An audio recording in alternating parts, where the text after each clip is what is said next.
WhatsApp guys. तो ये हल्की हल्की बारिश हो रही है, ठीक है। और हल्की हल्की बारिश में मैं छाता लेकर के कहाँ निकला हूँ, तो बाहर निकला हूँ, ठीक है।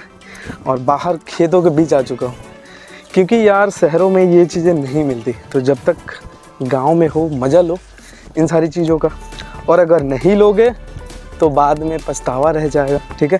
ये सोंधी सोंधी जो खुशबू आती है ना, हल्की बारिश में कीचड़ और बगल में धान, उसमें केंचुए चल रहे हैं, मेढक बोल रहे हैं, डर डर की आवाज़ें, ये बांस, ये सारा बांस का खेत, ठीक है। ये बगल में स्कूल, वहाँ से बच्चों के चहचहाना, बगल में नहर, और नहर से जो पानी की गड़गड़ाहट है वो। तो ये सारी चीज़ें मिस कर रहे हो तो ये ब्लॉग पूरा देखो, मज़ा आएगा आपको, ठीक है। और ये लेट मैंने शुरू इसलिए किया है क्योंकि सुबह जब मैं उठा 6 बजे, ठीक है, ब्लॉग एडिट करके 6 बजे उठा, मैंने स्केड्यूल कर दिया और ये थंबनेल वगैरह बना के बिल्कुल डाल दिया मैंने। और जब ये सारी चीज़ें हो गई, मैंने वीडियो भी डाल दिया, थंबनेल बना के उसके बाद वीडियो भी डाल दिया, आप देख सकते हो जाके, ठीक है। तो सारा काम जब हो गया यूट्यूब वीडियो, तो झमाझम बारिश आई अचानक और बहुत तेज़ हवा, हल्का एक खिड़की खोला मैं और छींटे जो है मेरे बेड के पास आने लगे, मेरे तकिए के पास। मैं जैसे ही सर रख के वहाँ सोया, वो जो पंखा होता है उसे चलाया, और उसके बाद जो हल्की हल्की छींटे आ रही थी, पंखे का हवा, चद्दर तान के सोना, oh my God, this is just amazing. तो ये सारा जो चीज़ है वो मेरे को सुला दिया 12 बजे तक। अभी 1 बज रहे हैं और फिर अभी बारिश जस्ट छूटा है, लेकिन मैं छाता लेकर ही निकला हूँ, क्योंकि ये जो अभी जो महीना चल रहा है वो सावन जस्ट ख़त्म हुआ है और इसको भाद्रपद बोलते हैं, ठीक है। भोजपुरी में इसे भादो कहते हैं। तो लोग कहते हैं ऐसा कि सावन और भादो का बारिश का कोई ठिकाना नहीं रहता कि कब आ जाए, कब आपको भिगा दे, ठीक है। तो 4-5 मिनट की हल्की फुल्की जो बारिश होती है उसका आप इंजॉय करो, राइट। और ये जो इंजॉय है वो कभी मत छोड़ो, ठीक है।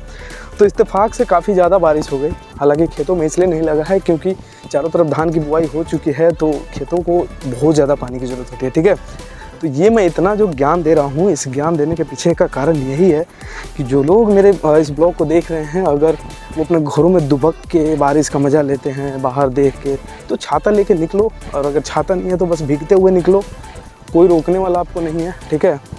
और ऐसे छाता नचाओ, फिर देखो, एक्सप्लोर करो चीज़ें कि जब बारिश हो रही है तो बांस कैसे अपना बिहेवियर दिखाता है, ये जो अलग अलग पेड़ पौधे हैं वो अपना कैसे बिहेवियर दिखाते हैं, बारिश खुद एक नेचुरल रिसोर्स है, ठीक है, वो अपना कैसा बिहेवियर दिखाता है, ये खेत क्या करते हैं, कुछ ना कुछ हर चीज़ आपको दिखाएगा, ठीक है।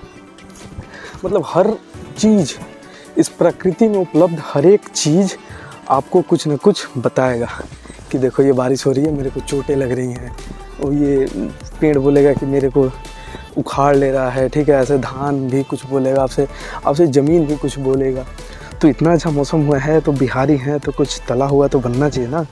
तो इसके लिए मैं चल रहा हूँ गुड़िया कोठी, और वहाँ से लाऊंगा पनीर, और तीखा पनीर, साथ में मैदे की वो जो भटूरा, ओ हो, भले शाम होगा खाने में लेकिन मैं खाऊँगा तो आज वही, ठीक है।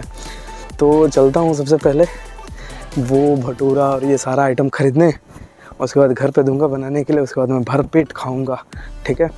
और खा के फिर आपसे मिलता हूँ, ये सारा ब्लॉग में आएगा और ब्लॉग का आप मज़ा लो, और मिलते हैं अगले पार्ट में।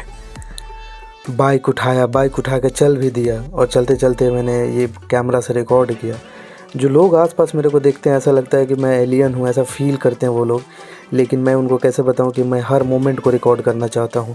जो मोमेंट मैं बाद में बूढ़ा होके या जवान होके, जो बहुत सारा उम्र बिताने के बाद ये सारे मोमेंट्स मैं देखूंगा तो मैं कितना खुश हो जाऊंगा, ये वो कैसे जानते हैं। ये बारिश की जो कीचड़ है, इसके बीच में जो दुकानें हैं, ये सिर्फ आपको गाँव में मिलेंगी। ऐसे मॉल से या ऐसे जगह पे आप जाओगे तो ऐसे बारिश में ऐसे नीचे दुकानें आपको बिल्कुल नहीं मिलेंगी।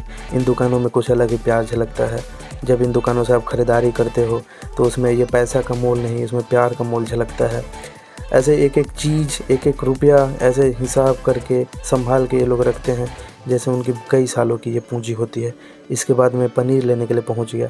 पनीर लेने के लिए ऑब्वियसली बड़े दुकान में जाना पड़ता है, लेकिन ऐसा नहीं है कि ये गुड़िया कोठी में कोई भी दुकानदार ऐसा घमंडी ऐसा कोई नहीं है। सभी लोगों का जो नीयत है बिल्कुल साफ़ है, जो बोलने का तरीका है, जो आपके साथ बिहेवियर होगा वो भी बहुत कमाल का होता है। तो इसलिए मैं गोरैकोठी या गाँव के छोटे छोटे दुकानों को मैं प्रीफर करता हूँ। जो मॉल्स होते हैं, जो बड़ी बड़ी दुकानें होती हैं, वो तो अपना कमाई बड़े बड़े लोगों से कर ही लेते हैं। हम मिडिल क्लास, हमें मिडिल क्लास जैसे दुकानों में ही जाना चाहिए। इसके बाद पनीर मसाला लेने के लिए मैं पनीर मसाला वाले दुकान में चला गया, और यहाँ पे भी देखिए छोटी सी दुकान, लेकिन भीड़, अपनापन, प्यार सब कुछ झलकता है यहाँ पे।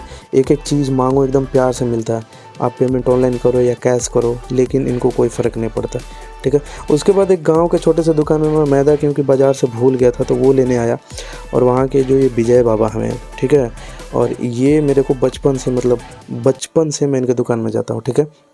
ये ऐसे दुकानदार हैं जिनको मैं, पैसा नहीं हो तो इनको कोई मतलब नहीं रहता, पैसा आप बाद में भी दे सकते हो इनको। और ये छोटी छोटी दुकानदार दिल के बहुत बड़े होते हैं। जितनी बड़े दुकानों में जाइएगा, वहाँ के जो दिल होते हैं बहुत छोटे होते हैं। आप 5 रुपये वाली चीज़ मांगिएगा, ये बार्गेनिंग करके 10 वाली दे देंगे। बड़े बड़े दुकानों में जाइएगा तो 5 वाली चीज़ को लोग 3 में लेने के लिए बेचैन रहेंगे। लेकिन यहाँ पे ये है कि आप उसमें 4-5 चीज़ लेने जाएगा तो आपको फ़ायदे गिना देंगे कि भैया काहे खातिर ही लेता रहा, बड़ा वाला ले ले, मैं तारा फ़ायदा हो जाए। ये भोजपुरी में बोलल जाला। तो ऐसे में मतलब काफ़ी बड़ा दिल होता है इनका। और यहाँ से जब भी मैं गुजरता हूँ तो इनके दुकान से कुछ खाने वाली चीज़ें ज़रूर लेता हूँ। तो आज भी मैंने लिया, और वो खाते हुए एक राजा की तरह, जो ओझा सर के आवाज़ में राजा की तरह मैं चल दिया। और गांव में आपको खेसारी, लालू, ये लोग बिल्कुल चलते रास्ते में मिल जाएंगे। मेरे को भी मिल गए। गांव के ही एक छोटा सा लड़का जिसको खेसारी नाम से लोग बुलाते हैं, वो मेरे को मिल गया, और वो भी विजय बाबा के दुकान में जा रहा था। तो ये खेसारी मेरे गांव के सबसे सुखी आदमी। और ये लोग जो हैं, ये लोग मेरे घर में चोरी नहीं कर रहे। ये आए हैं खिड़की का माप लेने के लिए, और अलग अलग डिज़ाइन से, अलग अलग तरीके से खिड़की का माप ले रहे हैं ये लोग। इन लोगों के मन में भी कभी ऐसा कुछ नहीं होता, बिल्कुल दिल के साफ़ होते हैं। और मैं जल्दी आपसे विदा लूँगा, क्योंकि रात भी बाहर बहुत हो चुकी है। लाइट भी नहीं है कि अंतिम ब्लॉग बनेगा। ये जो लाइट जल रही है इन्वर्टर वाली जल रही है, ठीक है। तो इन्वर्टर वाली लाइट से पूरी आगे की लाइट नहीं जलती, जिसके कारण ब्लॉग एंड करने का बिल्कुल अलग से समय नहीं मिलेगा। मैं इसी में कहीं ब्लॉग एंड कर दूंगा। उनके लिए गर्मा गर्म चाय ले गया, क्योंकि चाय के ये लोग भूखे नहीं होते हैं, लेकिन जब आप चाय पिलाते हो तो इनको लगता है कि हाँ भाई, मतलब कुछ अपनापन है। और इसी चाय के चुस्कियों के साथ मैं आपसे विदा लेता हूँ। मिलूँगा अगले ब्लॉग में, तब तक के लिए have a good day, bye bye.